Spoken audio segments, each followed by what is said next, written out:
This episode of Simple Civics, Greenville County is made possible by Beth and Mike Andrews, Kelly Byers and Tom Wagner, Elizabeth and Grant Bogus. We thank them for their support and for connecting you, our listeners, with candidates so you'll be informed voters this primary season. You can give to Simple Civics too. Just visit our website at simplecivicsgreenvillecounty.org.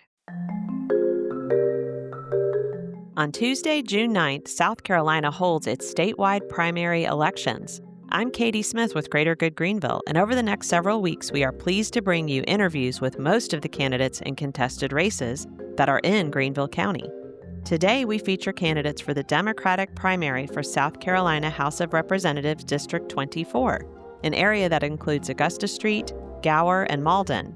Whichever candidate wins the Democratic primary in June will go on to face Republican candidate Bruce Bannister on the November 3rd ballot. But first, a quick primer on why primaries are so important. The statewide primaries are when political parties choose their candidates to be on the ballot in the general election on November 3rd. This primary on June 9th will be for important offices like State House of Representatives, Governor, State Superintendent of Education, Congress, and one of our U.S. Senate seats, and our Greenville County Council.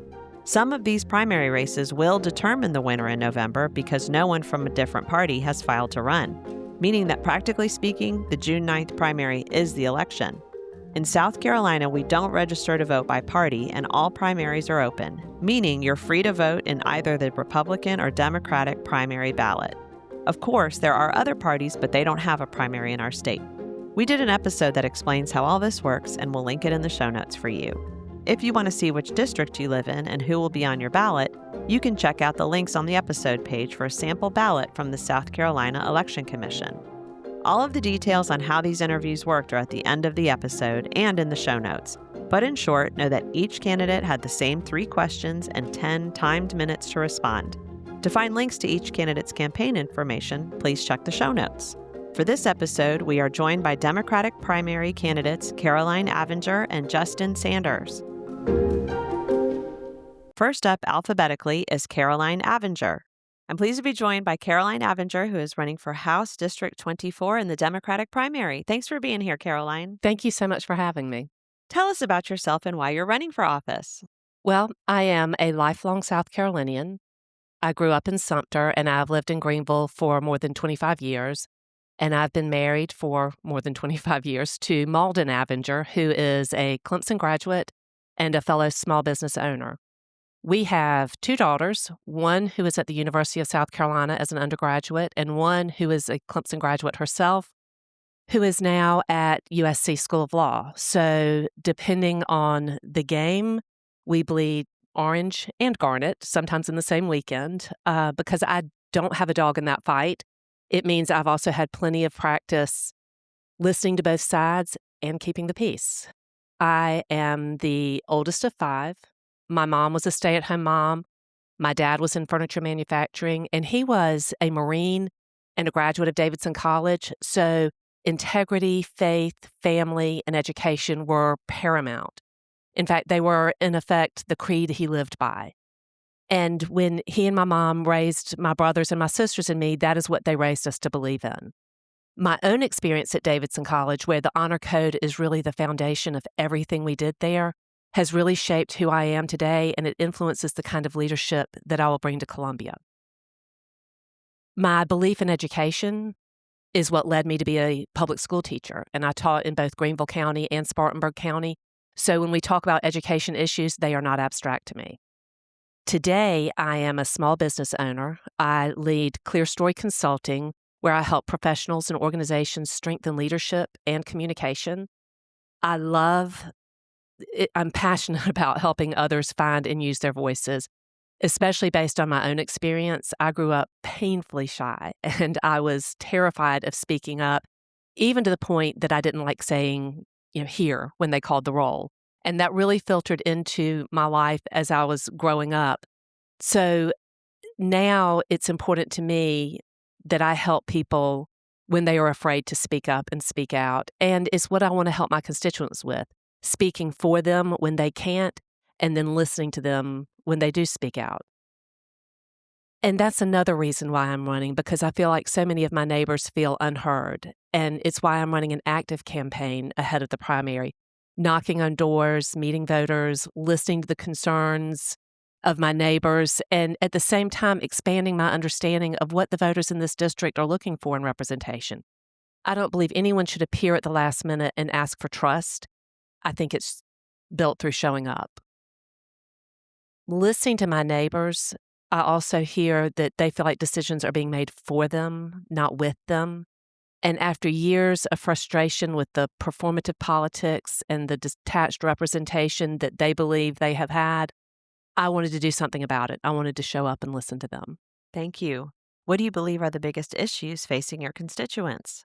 Well, in listening to the people in District 24 and really across Greenville, I have heard three concerns over and over. And these are concerns that are taking a backseat to hollow and performative legislation that doesn't actually impact their day-to-day lives. So the first of those would be affordability, and that includes housing costs, insurance costs, health care, groceries, gas.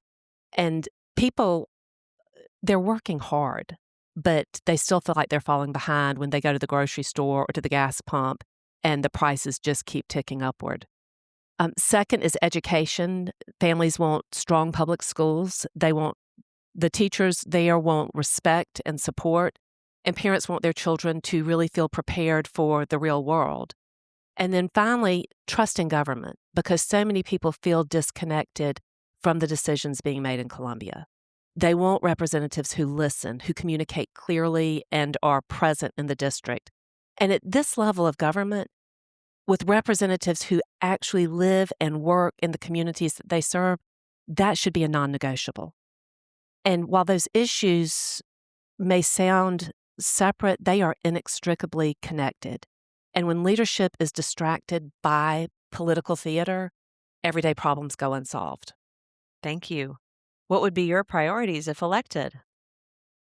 Well, first, turning down the pressure on families and small businesses by focusing on things like affordability, with healthcare access, attainable housing, and policies that help local businesses succeed instead of burdening them. And then looking at the prices on all of those things, on the healthcare, on the housing, and then those everyday items like grocery and gas. I don't want to see shell games played with our taxes, where the burden is not eliminated, it's just shifted somewhere else. So focusing on those policies that will really help the people in South Carolina focus on thriving and not just getting by. Second, looking at public education and really strengthening it, not undercutting it. And that means supporting our public schools and not cutting off their funding in favor of unconstitutional vouchers for private schools and homeschooling. It also means supporting our teachers and respecting them as the classroom professionals that they are and that they have been trained to be, paying them for the work that they actually do, supporting them with a structure around their day and around the curriculum that allows them to actually teach our students and not get caught up in unfunded mandates that don't further education. It also means looking at career and technical pathways and looking at mechanisms to expand those, and then making sure that students graduate from high school ready for work, for college, or for service. Like I said earlier, my older daughter went to Clemson, and she's now at USC Law School. My younger daughter is currently at USC, so we have been through the process of applying to colleges, looking at scholarships and what funding is available out there to pay for their education. And I understand the hurdles that both the students and the parents in our state are facing, not only from a financial standpoint, but from an admissions standpoint and getting into college when they are actually qualified to get in.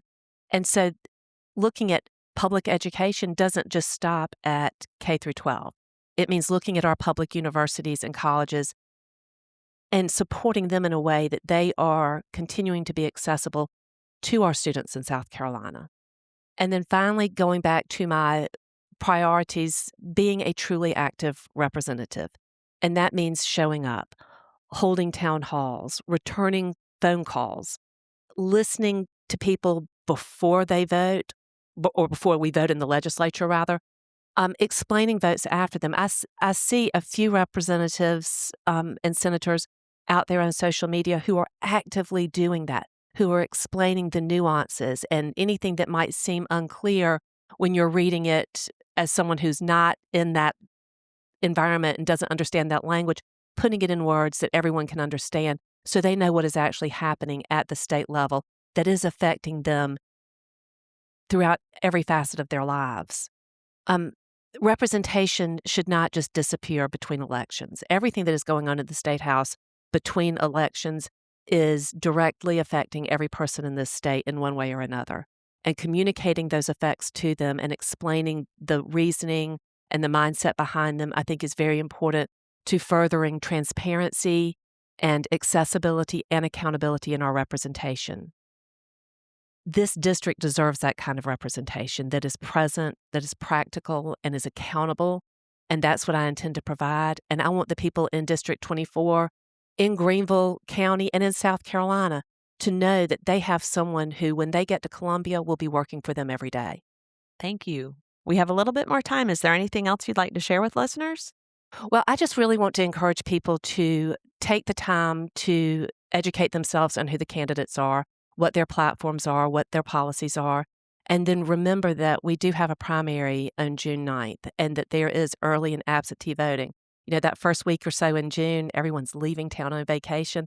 They have an opportunity to vote absentee or early before that June 9th primary, and just to encourage people to really step up and get out there and vote. Well, thank you so much for joining us, and thank you for your willingness to serve. Well, thank you for having me. I've enjoyed it.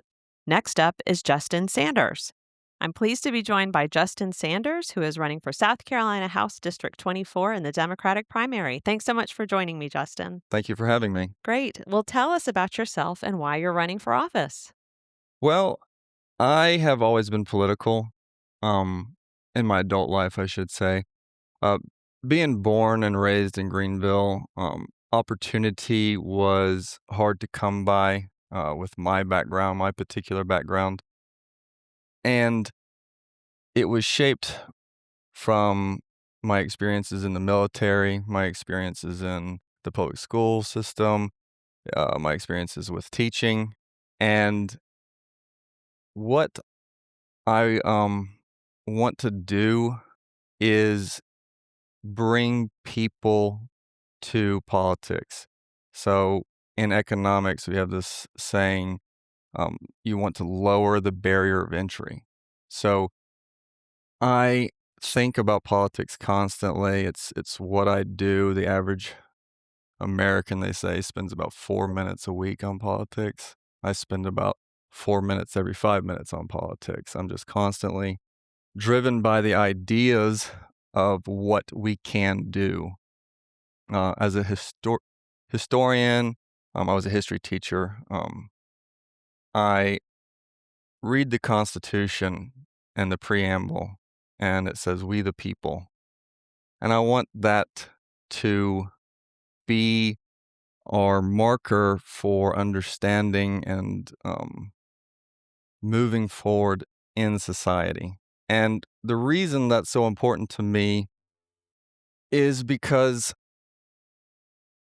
it's our responsibility to one another. And that's gets me into my military service, right? I was a combat soldier. I spent 2 years in Iraq, 27 months total, across 4 tours, and lost friends and fellow soldiers along the way.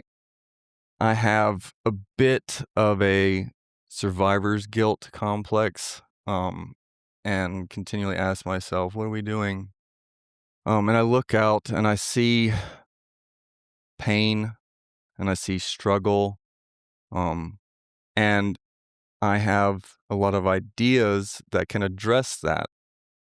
Our current administration is one of the big reasons why I jumped into this as well. I wholeheartedly disagree with what is happening on a federal level, and what can we do? And the question is, what can we do on the state level to counteract what we're seeing on the federal level?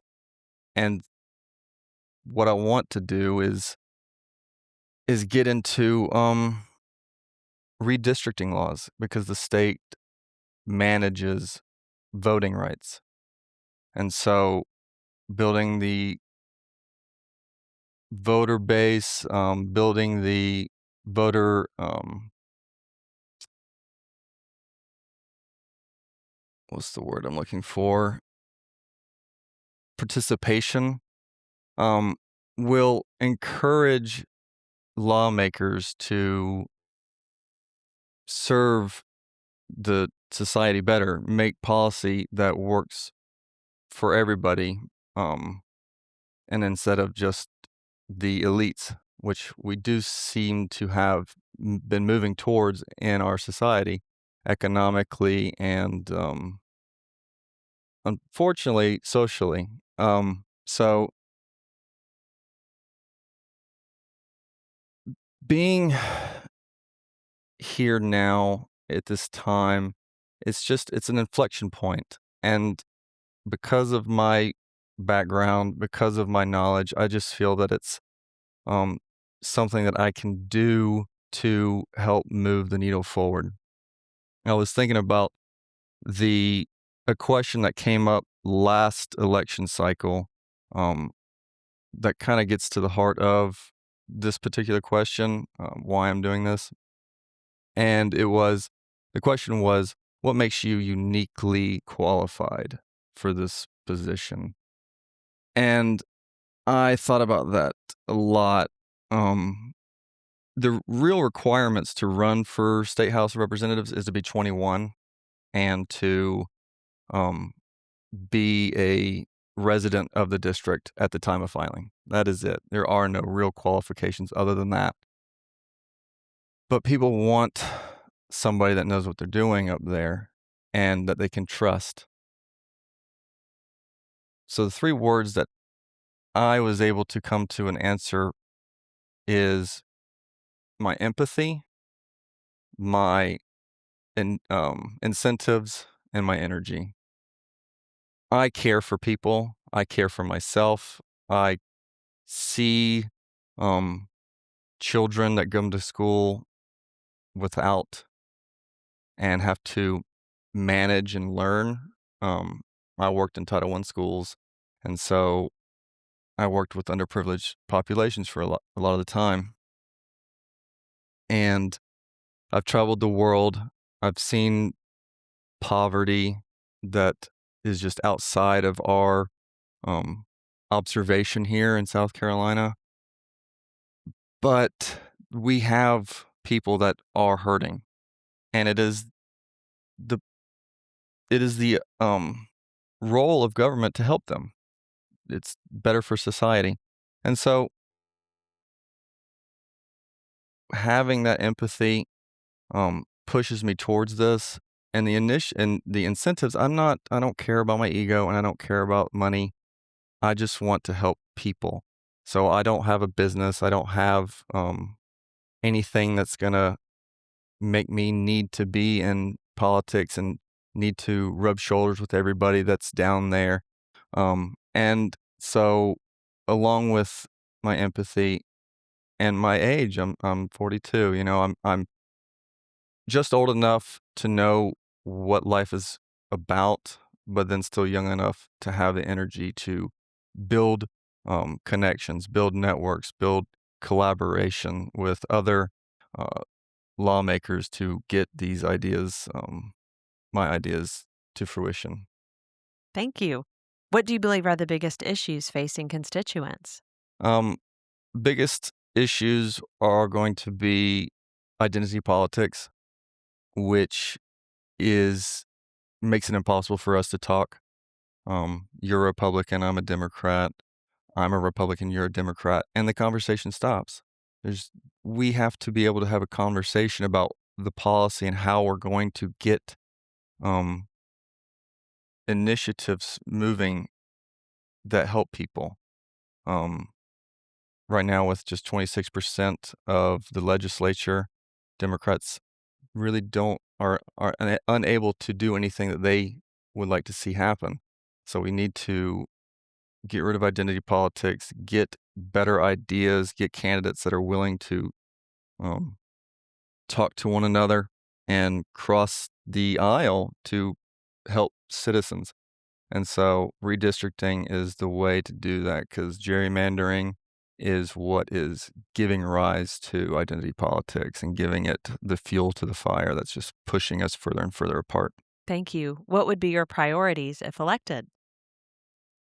Well, priority is to get redistricting under control. So how do you do that? You go about building a coalition with lawmakers. Find the lawmakers who are on your side with this, and find the ones that want to keep it the way it is.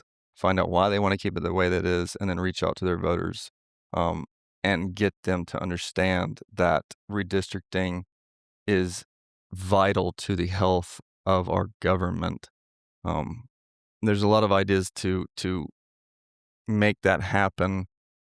One big initiative I would like to do with that is creating a website for House 24 constituents to register, log on, and be a part of the administration or be a part of the legislation as bills come down. I'd ask them, how do you feel about it? And then we would vote according to I would vote according to the will of the people. And then people seeing that and having that ability to reach their lawmaker, I think will make a environment that can spread across South Carolina and maybe further.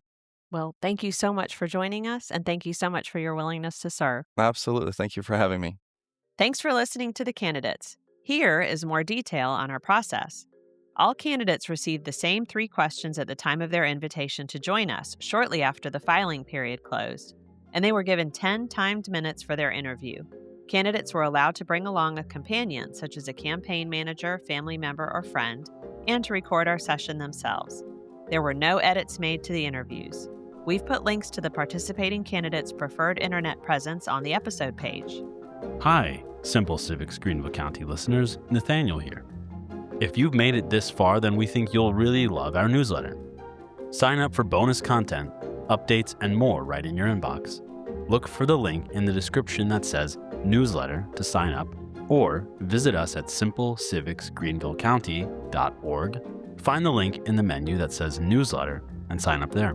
We'll see you again next week.